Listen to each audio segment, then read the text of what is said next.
আসসালামু আলাইকুম রহমতুল্লাহি বারাকাতুহু।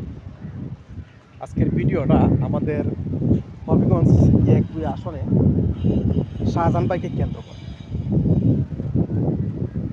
যে যারা দীর্ঘদিন ধরে শাহজাহান ভাইয়ের পিছনে ওয়ার্কিং করেছেন, মেহনত করেছেন, অনেক কষ্ট করেছেন, আর আমরা স্পষ্টভাবে দেখতে পাচ্ছি যে শাহজাহান ভাই বিপুল ভোটে জয়ী হওয়ার সম্ভাবনা ছিল, কিন্তু রাজনৈতিক বৃহত্তর স্বার্থে এই ছোটো ছোটো কিছু স্বার্থকে আমরা ত্যাগ করতে শিখতে হবে।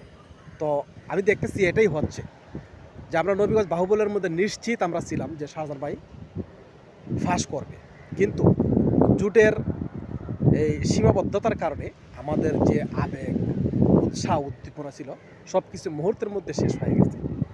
সব কিছু মুহূর্তের মধ্যে শেষ হলেও আমরা যারাই ব্যতীত হয়েছি, কষ্ট পেয়েছি, আমরা সবার মনের মধ্যে একটা জিনিস রাখি যে আমরা শুধু শাহজাহান ভাইকে ফাঁস করার জন্য আমরা বাংলাদেশ জামাত ইসলাম কাজ করে নাই। বাংলাদেশ জামাত ইসলাম কাজ করতেছে সুন্দর একটা নতুন একটা বাংলাদেশ করার জন্য। তাই যারাই একটু কষ্ট পেয়েছেন সবার কাছে অনুরোধ যে শাহজাহান ভাইয়ের ব্যাপারটা ভুলে আমরা সবাই ঐক্যবদ্ধভাবে বাংলাদেশের জামাত ইসলামকে ক্ষমতার মধ্যে আনার জন্য আপ্রাণ চেষ্টা করি। ইনশাআল্লাহ আমরা যদি বিজয়ী হই তাহলে এমন হাজার হাজার শাহজাহান ভাই আমরা এই রাষ্ট্রের জন্য আমরা দেখতে পারবো ইনশাআল্লাহ।